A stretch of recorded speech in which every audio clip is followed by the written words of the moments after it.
আসসালামু আলাইকুম রহমতুল্লাহ, কেমন আছেন সবাই? আশা করি সবাই অনেক ভালো আছেন। আজকে আমি একটু ঘুরতে বের হয়েছি, ভাবলাম আপনাদেরকে দুবাইয়ের যে মেট্রোটা একটু দেখাই। আপনারা বাংলাদেশের মেট্রোর সাথে সহজে কম্পেয়ার করতে পারবেন আসলে মেট্রোটা আসলে কেমন, দুবাইয়ের মেট্রো কেমন আর বাংলাদেশের মেট্রো কেমন। আপনাদের শুরুতে দেখাই, আপনারা দুবাইয়ের যে মেট্রো স্টেশনটা, এটা হচ্ছে আল কেসিস মেট্রো স্টেশন, আমার বাসার পাশেই এটা। এইটা দেখেন, এখানে ভিউটা কেমন, প্লাস হচ্ছে কেমন পরিষ্কার, প্লাস ভিতরে যে ডেকোরেশন ইন্টেরিয়রটা কেমন, একটু খেয়াল করেন। আমি মেট্রো এই যে নল কার্ডটা পাঞ্চ করলাম। দুবাইতে মেট্রোতে চলতে হলে নর্মালি যারা রেগুলার চলে তাদের নল কার্ডটা খুবই দরকার। নল কার্ড রিচার্জ করতে হয়। মিনিমাম রিচার্জ আগে ছিল 10 টাকা, এখন হচ্ছে মানে 10 দিরহাম, এখন হচ্ছে সেটা মিনিমাম রিচার্জ হচ্ছে 20 দিরহাম মেশিন থেকে। আর যদি আপনি কাউন্টার থেকে রিচার্জ করতে হয় তাহলে মিনিমাম 50 দিরহাম রিচার্জ করতে হবে।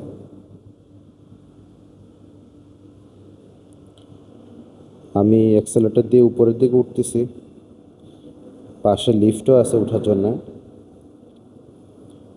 আমি যখন উঠতেছি তখনই একটা মেট্রো চলে গেছে। আমার ব্যাড লাক, আমাকে মিনিমাম 3 মিনিট ওয়েট করতে হবে। এখানের মেট্রোগুলো মূলত 3 মিনিট, 1 মিনিট, 2 মিনিট, 3 মিনিট বা 5 মিনিট পর্যন্ত আসে। এটা অফ পিক, পিক আওয়ার, এটার উপর ডিপেন্ড করে। সাপোজ যখন হচ্ছে অফিস আওয়ার তখন মেট্রো অনেক ঘন ঘন আসে। অফিস ছুটির টাইম বা মার্কেট ছুটির টাইম তখন হচ্ছে মেট্রো খুবই ঘন ঘন আসে। আর নর্মালি মেট্রো 4 মিনিট 5 মিনিট পরে পরেই আসে।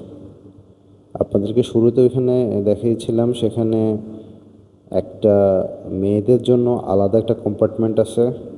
এখানে যে কম্পার্টমেন্টগুলো এগুলো সবগুলো কমন। এখানকার ভিতরে দেখেন লাইনটা কেমন, মেট্রো রেলের লাইন। এখানে কিছু পয়েন্ট দেয়া আছে। আপনার এই যে হোয়াইট কালার অ্যারো চিহ্ন যেগুলো, এগুলাতে হচ্ছে এই পাশ দিয়ে এন্ট্রি করবে, আর ইয়েলো কালার যেখানে সেখান থেকে হচ্ছে এক্সিট করবে। একদম শেষ মাথায় এই জায়গাটাতে হচ্ছে গোল্ডেন ক্লাস যারা, তাদের জন্য খুব ভিআইপি ব্যবস্থা করা আছে এখানে। এখানে নর্মালি সবসময় সিট খালি থাকে, সিট বুকিং থাকে না সব সময়, কারণ এখানে ভাড়া একটু বেশি, সুযোগ সুবিধাও একটু বেশি, এটা নল কার্ডের দামও একটু বেশি। আমি যখন আমার মেট্রোর জন্য ওয়েট করতেছিলাম তখন উল্টা পাশ দিয়ে একটা মেট্রো আসতেছে। আমি যে স্টেশনে আছি এই স্টেশনের পরে আর একটা স্টেশন আছে, সেটার নাম হচ্ছে ই অ্যান্ড। আগে এটার নাম ছিল এতিসালাত বাই ই অ্যান্ড। এতিসালাত হচ্ছে দুবাইয়ের গভর্নমেন্ট কোম্পানি, সিম কোম্পানি। এখন সেটা এতিসালাতের সাথে তাদের কন্ট্রাক্ট শেষ হয়ে গেছে। এই যে আমার মেট্রো চলে আসছে।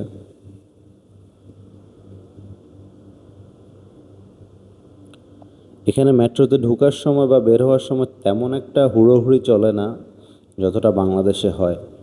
আমি যদিও বাংলাদেশের মেট্রোর কথা জানি না, তবে বাসে বা যে কোনো জায়গায় এন্ট্রি এক্সিটের সময় অনেক বেশি তাড়াহুড়া করে মানুষ, এখানে সেটা হয় না। আর আমি যে স্টেশনে আছি এখানে মূলত ম্যাক্সিমাম টাইমে সিট ফাঁকা থাকে, সো আমি সিট পেয়ে গিয়েছি।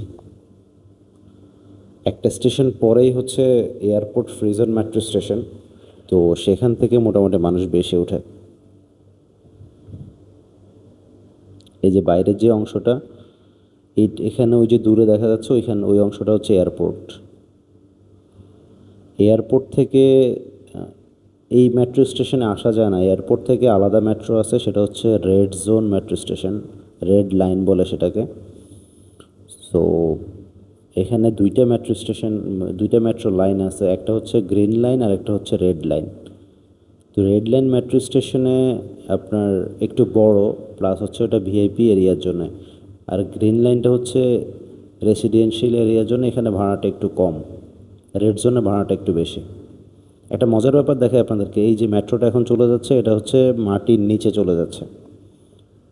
আপনাদেরকে এর আগে বলেছিলাম দুবাইতে মাটির নিচে রাস্তা আছে, প্লাস হচ্ছে মেট্রো রেল আছে। আমি অলরেডি আমার গন্তব্যে চলে আসছি।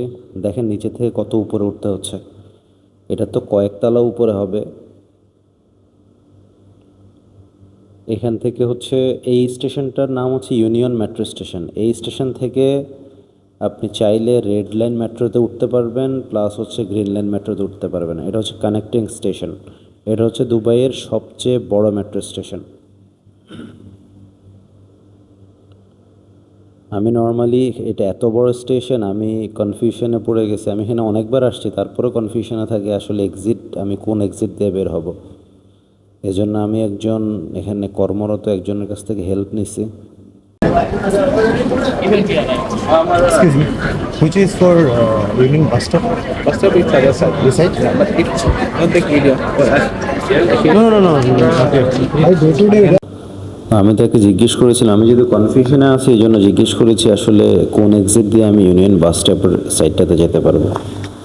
তো সে আমাকে খুব সুন্দর করে দেখিয়ে দিল, প্লাস হচ্ছে সে আমাকে বলতেছে, ওয়ার্ন করে দিল, আপনি ভুল করে আমাদের ভিডিও নেবেন না, তাহলে হচ্ছে ফাইন হবে, প্রবলেম হতে পারে। হ্যাঁ, এটা উনি ঠিক বলছে। এখানে আমি এর আগেও ভিডিও করতে গেছি, এখানে যারা কর্মরত যারা থাকে এদের ভিডিও, এদের কোনো ছবি এগুলো নেওয়া টোটালি নিষেধ। যদি আপনি নেন তাহলে যদি পুলিশ দেখে অথবা যদি ওরা পুলিশ কল করে তাহলে আপনাকে ফাইন দিতে হবে অবশ্যই। ইভেন আপনি যদি বেশি বার্গেনিং করেন তাহলে আপনাকে অবশ্যই জেলে যেতে হবে।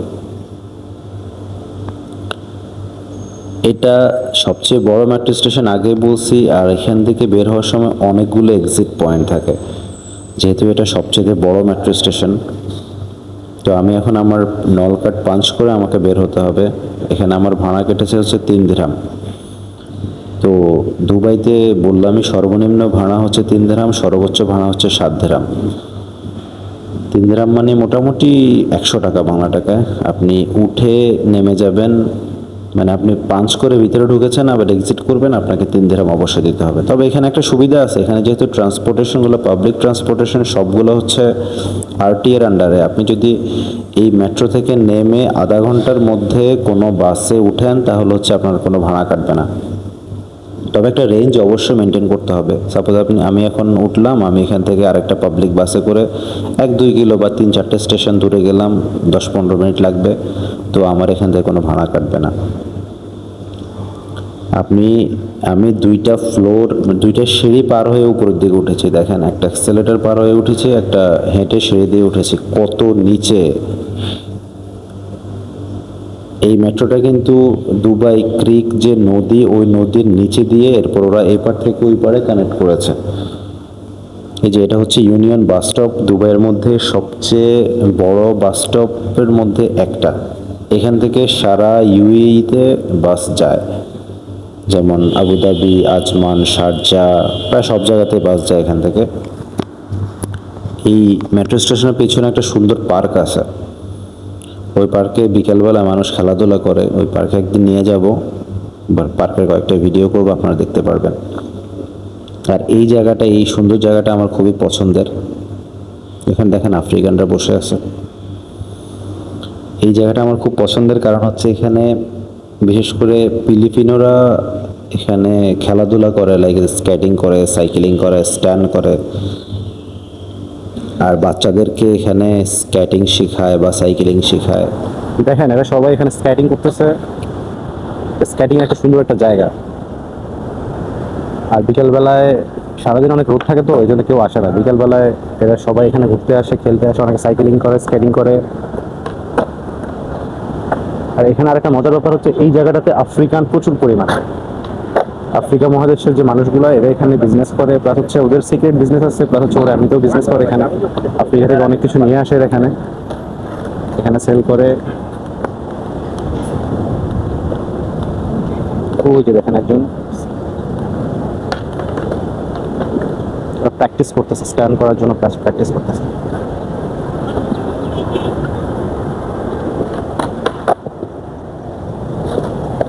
Their skill, my God, they're doing good.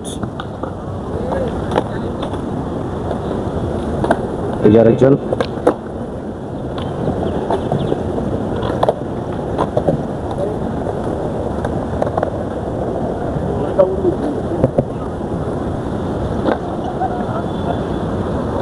ওরা সবাই কোথাও না কোথাও জব করে, বেশিরভাগ মানুষই জব করে। বিশেষ করে এই যারা এখানে স্ক্যানিং করতেছে এরা সবাই হচ্ছে ফিলিপিনো।